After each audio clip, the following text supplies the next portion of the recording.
have a seat real quick? Grab her sunglasses on. Yep. Do that. That's all went on? No. They occasionally, like my brother Steven, he sometimes has problems with his wife. He comes by. David sometimes comes by to do lawn work. And who's David? That's one of my other brothers. Okay. I'm the last of 9. Last of 9? Okay. When did you... Right at the bat, we're seeing a lot of behaviors of stress and anxiety that we would expect to see in a situation like this. Christina here has been arrested. She's in an interrogation room. She knows what she has done, and she knows why she has been arrested. Now, her wife, however, I believe it's her wife or a girlfriend, has no idea what just took place. But Christina has been evicted from her parents' house, and she has stabbed her mother, stabbed her father. Her father, unfortunately, did not make it, but her mother did survive. Non-verbally, what we're seeing here, though, is someone with their feet pressed back against their chair, indicating feeling literally closed off, which is the entire purpose of what the interrogators are trying to do, often to put pressure on the suspect, to pressure them into speaking so that the person feeling pressured responds honestly to get away from the situation, gives answers and information for the sake of getting away from this trapped, closed-in feeling that Christina here is perhaps feeling. It's also important to note that later on in this interrogation, Christina says that she believes she's a sociopath, that she has antisocial personality disorder. The reason this is important is because usually someone with antisocial personality disorder would not have the stress responses that Christina has, or at least not until they've actually been accused of something, which she has not at this point in the interrogation. She has just been arrested. Normally, someone who is guilty would not ask questions about why they're arrested, why they are in an interrogation room. They may appear as if they're going to get away with it. They may appear even calm. What we're seeing from Christina is a mix of those things. She does not appear calm, but she doesn't question why she's in this interrogation and what took place, most likely because she knows already what happened, that she is guilty, that she did indeed stab her parents, and that has been found out. Though it's unclear at the moment if she realizes why she has been found out, if she believes her parents have both been successfully murdered, and that's why she drove off and she was arrested in the first place. So she knows she's guilty of this. She doesn't seem sure of the reason yet as to why the officers would know this information. She has not been directly accused, but she feels trapped because she knows she is guilty. And the entire purpose of this interrogation is to make her feel pressured into giving information as to why she did what she did in the first place. And it's very much working, which is not typical of someone with antisocial personality disorder who has not yet directly been accused of anything. Her hands are clasped in front of her. This is abdominal blocking. This is a barrier behavior, protective, not feeling confident and certain about things, not feeling open and ready to give information, but feeling very much trapped and needing that barrier between herself and these officers. Her abdomen itself is further back, again blocked off, to give distance between herself and these interrogators. And there's only a hint of her being open, with her legs not being closed off, closed together, and her neck craned towards them. So a hint of her being willing to be open about the situation, but otherwise feeling she needs to protect herself without being formally accused of anything yet. You do your laundry between 5 and 6? Okay. 5 minutes of drive. You just throw it in the washer? Mm-hmm. So what were your plans when you came back from Publix? When you were going headed home, what were you going to do then? Just switch the laundry. Or go to her place. Well, go back to the car. Okay. All right. So when's the last time you saw your parents?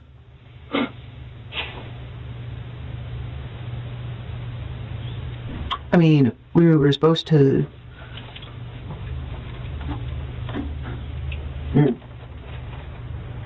a few days. It's been a few days. Mm-hmm. So I might have misheard when he asked you about specifically how the washer and dryer setup was. Is it actually in the main house, or is it It's in the main. Okay, so you'd have to go in the main house where your parents live. You didn't see them, man, or anything? No, you went in the kitchen to get... This isn't someone who has evidently come up with a plan as to what she would say if she had been caught, which indicates that she did not believe she would be caught, that she had successfully ended the lives of her mother and her father. What actually took place, though, is that her father survived long enough to call the police and let them know that Christina was the one that did this, and that the mother was also unresponsive. Christina's response here is pretty telling of that. Non-verbally, we do see eyebrow flashes, which I do talk about often because they just bring significance to something, whether someone is guilty or not. It just means that this is of significance and usually is honest, usually tells you what's important to this person. And in this case, she does have eyebrow flashes, but not around seeing her parents and the last time she saw her parents.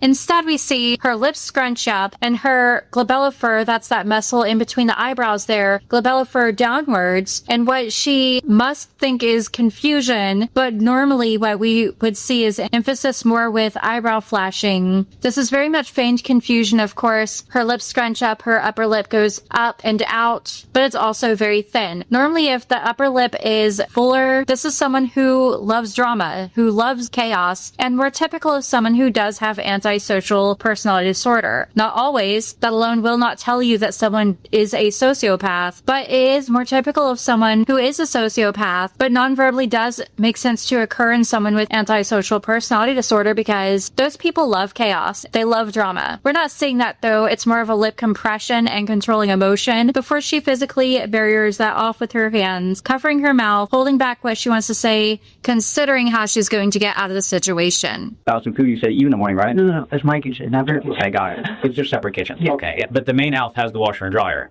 Yes. Got it. Okay. I mean, have they called you, texted you, knocked on the door in the last couple of days? What was the last communication they made to you then? This morning they called my mom to ask her to open the door. Oh, okay. So about what time was that you called her, you think?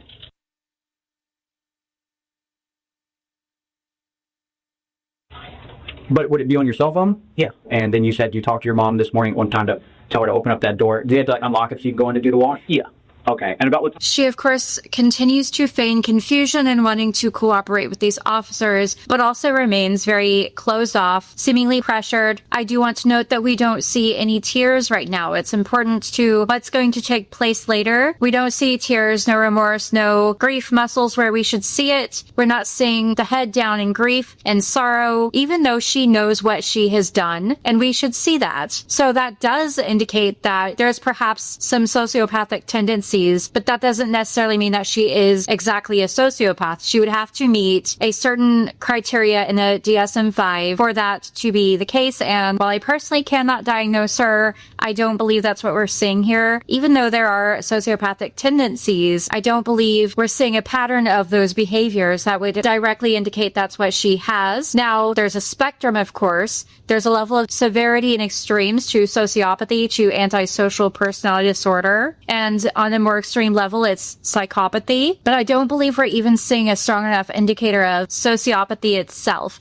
And again, this is important because she brings this up. Non-verbally, she's very closed off. She indicates a lot of stress and reaction to emotional stimuli that is not typical of a sociopath, except for this one moment here where her mom and dad are brought up and you're not seeing tears. There's a tone of neutrality even as she discusses her mother in this one instance. But prior to this, it was downward glabella furrowing and a bit of a reaction to this emotional stimuli. Not what we would expect, not real grief, but I don't believe there's a strong enough pattern that indicates that she is a sociopath. Just that she does have sociopathic tendencies. Now, she puts her thumbs on her chin like that. That's normally, of course, what we would do if we're stressed, if we're nervous. It's pretty typical to ventilate in that way, to cover off the vulnerable part of their body, or to touch their neck in high-stakes situations. We see the eyebrow flashes and forehead creases, however, around the laundry, and that being of importance to her for some reason, perhaps because she might have tried to get rid of evidence there. Because later on, there's this mention of bleach. She did attempt to clean something up there, which would not make sense for someone to do if this were a position of having to defend herself. So we already know that this is not her having to defend herself, and that she did try to cover up the crime scene with bleach, perhaps putting things in the laundry. And there's significance around that, not as much around when she saw her parents last. Fine with that? I really don't know. So I went over there and put my laundry in, and I heard Gunsmoke on the TV. That's what she usually watches. And that was it. When she's watching Gunsmoke on TV, which is normal, what room is that she's in? A living room. Okay. Entertainment center place. Okay. Did your mom come over and talk to you while you were washing the clothes? Did your dad call you or text you this morning? Mm-mm. Did he Do you hear in the background whenever you're talking to your mom? Did you guys? No, but he usually goes on a morning walk. Bras, shirts, shorts, cows. There was a pair of work gloves and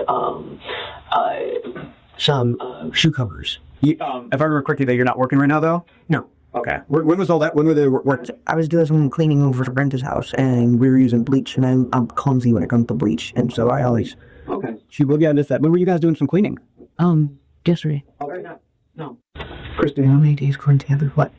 I don't want you to dig yourself into a deeper hole. When I came in here and asked you to get your side of the story, is because I do want to note that there's no real blink rate. There's not an increase in blink rate. So even though it's obvious she's feeling this pressure, she's not as stressed as I would expect to see there, which again could indicate a level of sociopathy, but I'm not seeing very strong patterns indicating that. Enough to say for sure that that is what's taking place. There's also no Duber's delight. I'm not seeing any smirking or anything indicating that there's this dopamine release in being deceptive and hiding something from these interrogators. There is feigned cooperation, feigned confusion, downward glabella furrowing, some indications that she's having to really focus on what she wants to say next. There's no eye accessing though. Looking up, thinking about what she's going to say next. She is staring at the floor, perhaps some emotional eye accessing there. But it really seems more that this is just her being protective and closing herself off, feeling defensive. Verbally, she seems defensive. And she mentions Brenda, that's her wife or girlfriend, her partner, and indicates that her partner was part of this, helped her with bleach, helped her clean. Though I'm not entirely sure, since I'm not seeing Brenda in this, that she definitely was a part of this. Just that Christina is saying this and we don't see eyebrow flashing indicating that that is indeed the case. A lot of, however, barrier behaviors, closed off behaviors, indications that she does feel pressured. She licks her lips quite a bit, indicating dryness of the mouth. That is pretty common with someone being deceptive. And no real blink rate, she does at one point focus solely on what the interrogator is saying. Zero blink rate, just watching him and studying him for what he's saying, what his reactions are, and perhaps considering what she's about to say next in response. I think there's more to this story than what I have so far, but I'll be honest with you. I've talked to your parents. Okay, I've talked to other people. We're in the process of getting a search warrant for the house, for your vehicle, for phones, and there's things that we're going to find that are going to contradict what you're telling me, because I don't believe what you're telling me, okay? And I want you to give yourself the opportunity to be honest, because there has to be more side to the story. And what I want you to do is to give me, some understanding that you're not this cold-blooded person that would do things to their parents without a good reason. There has to be more to it. Now, you told me you've been in a depression. I've talked to your wife. She said you've been going through some things as well, frustrated with school and with work, and the way things are. You want to be independent.